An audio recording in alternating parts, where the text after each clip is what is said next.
Buenos días. Entramos hoy con un nuevo vídeo, también de los denominados de resumen o conclusiones sobre los aspectos que hemos visto en este primer trimestre y dentro de este primer marco de referencia que es la base general de la actividad del comercio internacional. Las conclusiones que me gustaría que intentáramos alcanzar todos estarían hoy dentro del marco de las denominadas de procedimiento aduanero. Estaríamos hablando del nuevo Código Aduanero de la Unión y, por lo tanto, de aspectos relevantes de cómo la Unión Europea cambia su procedimiento aduanero, tanto en los procedimientos de exportación como de importación, desde el mes de mayo del 2016 y en su proyección hasta el mes de abril del 2019, en el que se supone que la Unión Europea, más allá de haber aplicado en cada uno de los estados cada una de las particularidades o acciones que pueden darse en cuanto a el desarrollo de la norma en cada uno de los estados, nos condicionará a que todo se pueda mover desde un punto de vista telemático, es decir, toda la interactuación que tengamos los operadores, exportadores e importadores, como los operadores intermedios que tienen algo que hacer en relación a la gestión de la administración y de la aduana, todo sea comunicado de una forma digital, telemática, vía online. Bien, conclusiones que tal vez deberíamos de haber llegado tras analizar la parte de la pauta de aduanas. La primera cuestión importante es que estamos suprimiendo un reglamento, sustituyéndolo por un nuevo reglamento que tiene un periodo de desarrollo y ejecución a 3 años. Esto va a generar, por lo tanto, determinadas desigualdades, nos va a generar determinados conflictos, dado que es muy probable que ni los operadores, ni los recintos aduaneros, ni las aduanas entren dentro de este mecanismo que se está promulgando dentro de la Unión Europea, todos en el mismo tiempo. Por lo tanto, nos vamos a encontrar con recintos aduaneros que estén trabajando con desfase y con recintos aduaneros que nos van a condicionar a que estemos en la era digital absoluta. Segunda de las cuestiones que tengo que tener claro es que el Código Aduanero modifica sustancialmente aspectos como son el marco de relaciones que tenemos con los acuerdos preferenciales firmados con terceros países. El nuevo marco está definiendo que va a haber países que salen del acuerdo preferencial, sea este regional o general, y algunos van a entrar nuevamente y se irá viendo. Esto significa, por lo tanto, que nosotros que estamos situados en la Unión Europea tendremos que estar muy atentos a leer la publicación oficial que emite la Comisión y el Tribunal de Justicia de la Unión Europea, que se denomina 12, Diario Oficial de la Comunidad Europea. Tendríamos que estar leyendo en su versión L todos los días las normas o notas que se van publicando para ver de alguna forma cómo va a ir cambiando. Bien, desde el punto de vista más práctico, mis conclusiones deberían de ser, o las que les invito a que intenten llegar para ser muy prácticos, muy técnicos y poder afrontar con garantías el siguiente módulo, serían tal vez las siguientes. Primero, ¿quién va a poder actuar de cara al nuevo procedimiento aduanero en la Unión Europea? Bueno, la figura del representante aduanero, que ya existe desde el año 2012, implementada como figura única en todo el Estado, en todo el territorio, lleva a que a través de unas pruebas de certificación y verificación, determinados candidatos puedan presentarse para obtener una acreditación homologada en toda la Unión Europea que les habilita para poder interactuar con la administración en todos los efectos, no solamente ante el lanzamiento de un despacho aduanero de export o import, o courier, o tránsito, o temporal, sino además para actuar en nombre de la empresa a la que represente ante cualquier acto que se pueda producir dentro del recinto aduanero.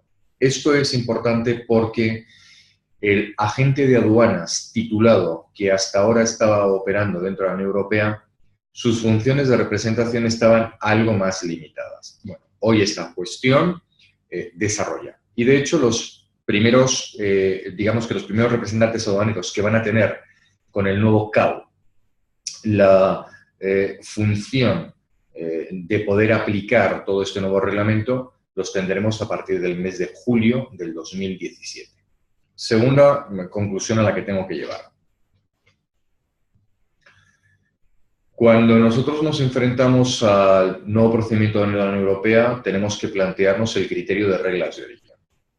Los acuerdos que mantenemos entre los territorios aduaneros a efectos de definir si la carga arancelaria que trasladamos a un producto, como el control que le queremos hacer por su origen, es mayor o menor. En la mayoría de los mercados que opera la Unión Europea y la TAM, trabajamos en ellos a través de una regla de origen que marca un acuerdo preferencial. Esto significa que el movimiento de la mercancía tiene que estar sujeto a la obtención del EUR1, que tiene que ser visado y supervisado por las aduanas, dado que es un documento que hace control estadístico, más allá de simplemente justificar o acreditar un origen.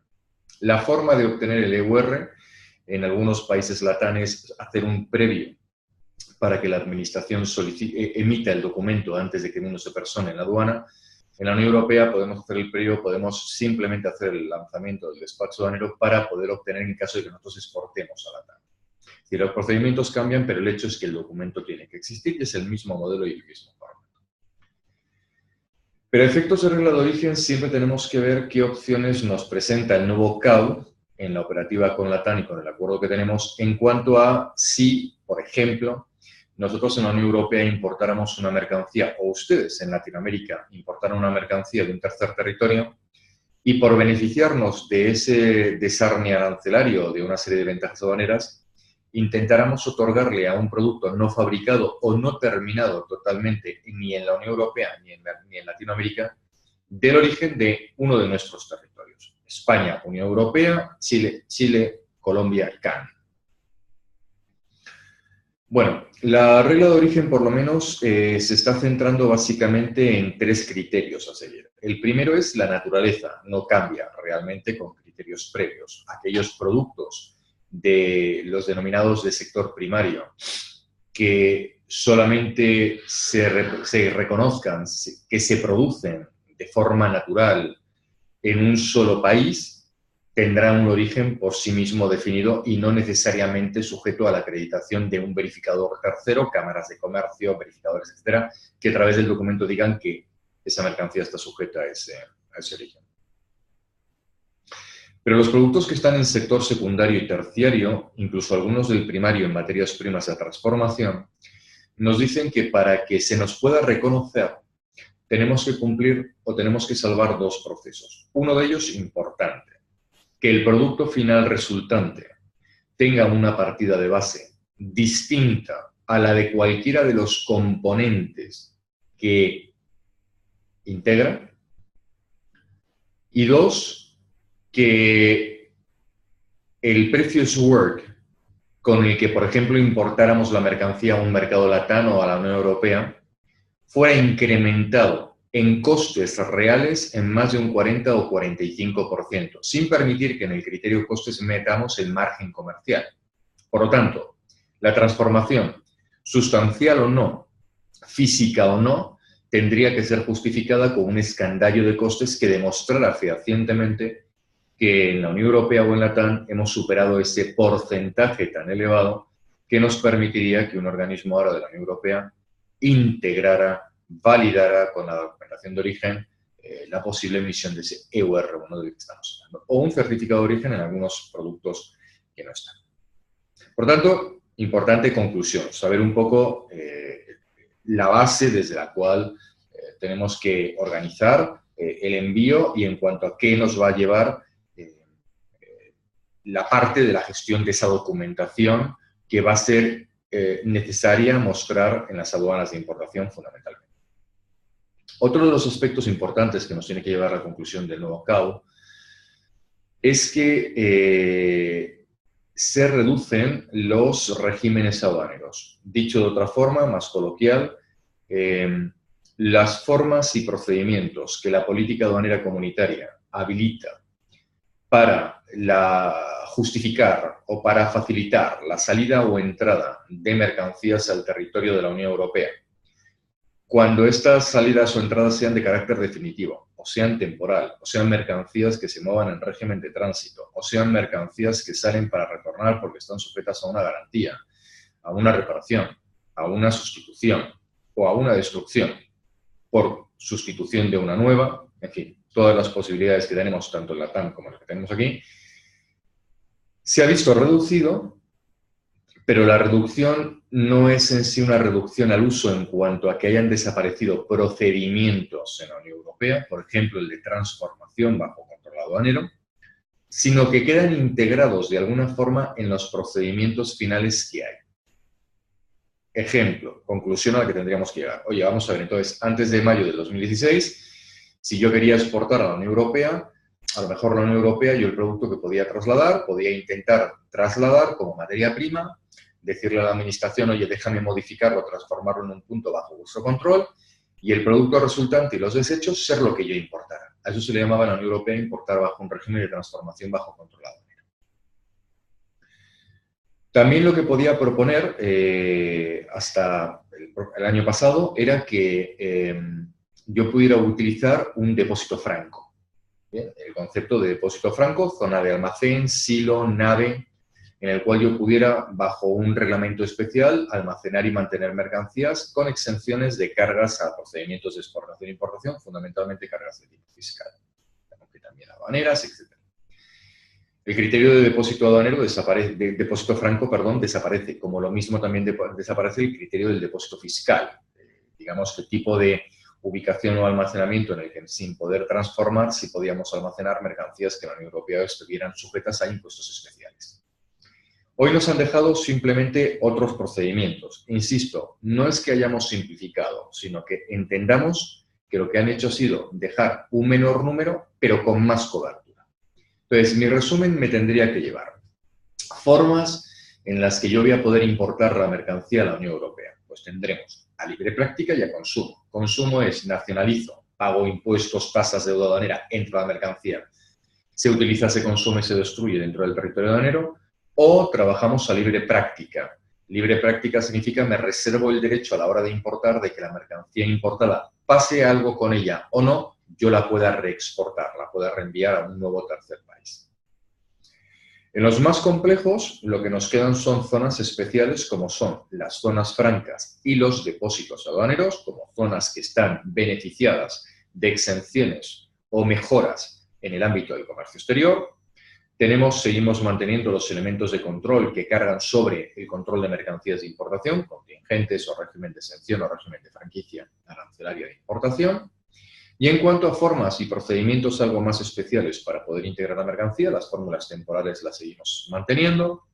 Los tránsitos, pasamos de 3 niveles de tránsito, el T1, T2, T3, pasamos al tránsito interior y al tránsito externo. Y en los procedimientos dejamos simplemente el denominado perfeccionamiento activo y perfeccionamiento básico. Nada más.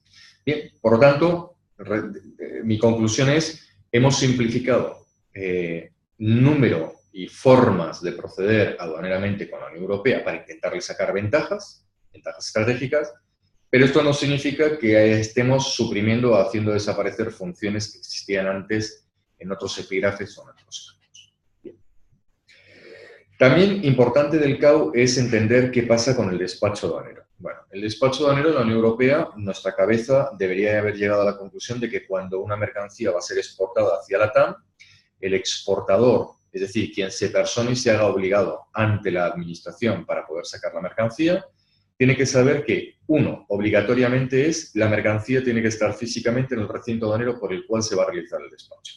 Obligatorio. 2. La mercancía siempre va a estar sujeta a una posible inspección. Puede ser una inspección aleatoria. Aleatoria es cuando salta lo que se denomina el circuito verde, es decir, se pasa el DUA por el sistema informático y no salta ninguna alarma. Aleatorio es porque el funcionario lo desvincula a una inspección. Naranja, porque el sistema informático determina que hay que hacer una revisión sobre la documentación presentada. Y rojo, cuando hay que hacer la supervisión de la mercancía más la documentación. Por lo tanto, posiblemente reubicación de la mercancía en otra zona del recinto aduanero, en un almacén bajo el control de la administración que quiere realizar la acción, con un coste, con un tiempo y con la emisión de una serie de informes. La tercera cuestión es que todo procedimiento de despacho en la exportación puede estar sujeto a unas cargas que aplique la aduana, por la inspección que acabo de mencionar, por un almacenaje, por una sanción, por una acción, en fin, por una tasa de despacho. Hay que entender que habrá que acreditar ante la aduana a través de una garantía bancaria, de un aval o de una cuenta vinculada a esa administración, que hay un capital que responde de la deuda que se contraiga con la aduana en ese instante y que, por tanto, se pueda liquidar de forma inmediata o se pueda solicitar un aplazamiento a 30 días. Y la cuarta, que siempre que se lance un despacho aduanero en la Unión Europea de exportación, hay que presentar unos documentos. Estos documentos siempre serán o la factura comercial o el ARC en caso de mercancías sujetos a impuestos especiales, acompañadas del packing list cuando la mercancía lleve referencias distintas o partidas arancelarias más de una. Tendremos que aportar siempre la prueba del título de transporte que determina que efectivamente la mercancía va a viajar a un tercer país, sale del territorio de la Unión Europea, ya hablaremos del Airway Bill, del Airway Bill, del BIAD, del CMR, en fin, el que corresponda. Tendremos que aportar los certificados oficiales que el informe arancelario determine que lleva como control esa mercancía, sanitarios, veterinarios, técnicos, telecomunicaciones, el que corresponda. Y tendremos que aportar los documentos de control cuando la mercancía se encuentra en un régimen de supervisión, notificación, o de control, autorización o licencia. Mientras aportemos toda esa documentación, estaremos tranquilos. Con toda esa documentación, quien nos gestione el despacho preparará el documento que se persona en la aduana, que llamaremos DUA, Documento Único Administrativo, que se lanza telemáticamente y que será el que generará en su revisión si la mercancía puede entrar, puede salir, puede pasarle algo a ella, o sea, si tiene que estar bajo control o no. Si sale, generará un sistema, el sistema generará una deuda para liquidar y generará un levante en cuanto se pueda garantizar que la deuda se compromete a ser liquidada y la mercancía saldrá del territorio de la Unión Europea. Eso es lo que tenemos que tener como gran conclusión de lo que implica el despacho. En el procedimiento de importación, cuando nosotros traigamos mercancías de LATAM, de cualquier mercado LATAM, el procedimiento no va a cambiar, o sea, los 4 hechos que acabo de mencionar siguen existiendo. La obligación de que la mercancía esté en el recinto aduanero, la mercancía tenga que estar sujeta a una inspección, la mercancía tenga que estar sujeta a la liquidación de una serie de costes, solo que en la importación estos costes se incrementan con lo que aquí llamamos deuda aduanera.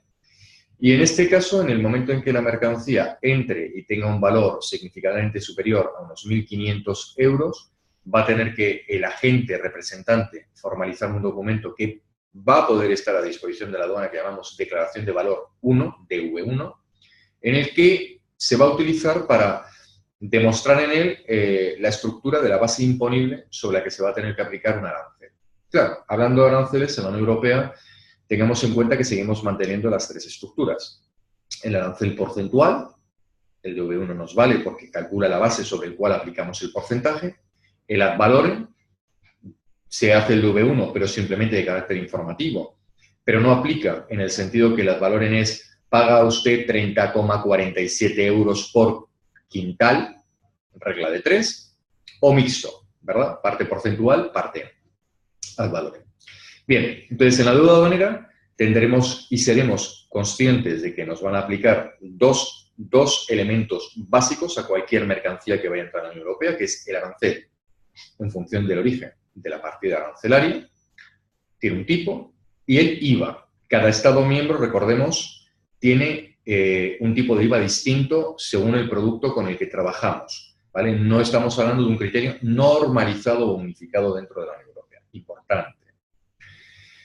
Si importamos en España, pues aplicaremos los tipos que tenemos, 4, 18 o 21, ¿no? Los que nos corresponden. Creo que los he dicho bien. Paralelamente a esto, habrá mercancías que puedan estar sujetos a un control de tasas o de cargas o de impuestos mayores. En la Unión Europea aplicamos, como pueden ser el de impuestos especiales, el de dumping o el de CITES, como estructura más o menos básica. Bien, en su conjunto, el poder almacenar la mercancía, el que pueda surgir una gestión de documentación, el que tenga que existir un movimiento, el que surja una inspección, el que haya que liquidar arancel o IVA, el que tengamos que aplicar alguna nueva carga más, en su contexto general le llamaremos deuda aduanera, generará un documento que se denomina 031, que será el que se emita al representante aduanero que tengamos para que lo abone o lo liquide, antes de la retirada de la mercancía del recinto aduanero, siempre y cuando la queramos sacar con una liquidación previa. Si la queremos hacer pago aplazado, 30 días, la retiraremos, bueno, podremos poner la comercialización, pero tendremos que estar muy al tanto de que si no pagamos, podemos ser nosotros los que levantemos la alarma de ser sujetos de inspección continua. Bien, por tanto, la importación, el criterio de aduanera es importante. Dentro de lo que acabo de decir, es importante entender la parte de la estructura de cuál es la base imponible que aplica a un arancel porcentual, ¿no? Entonces, quedémonos más o menos con esta fórmula verbal, ¿no?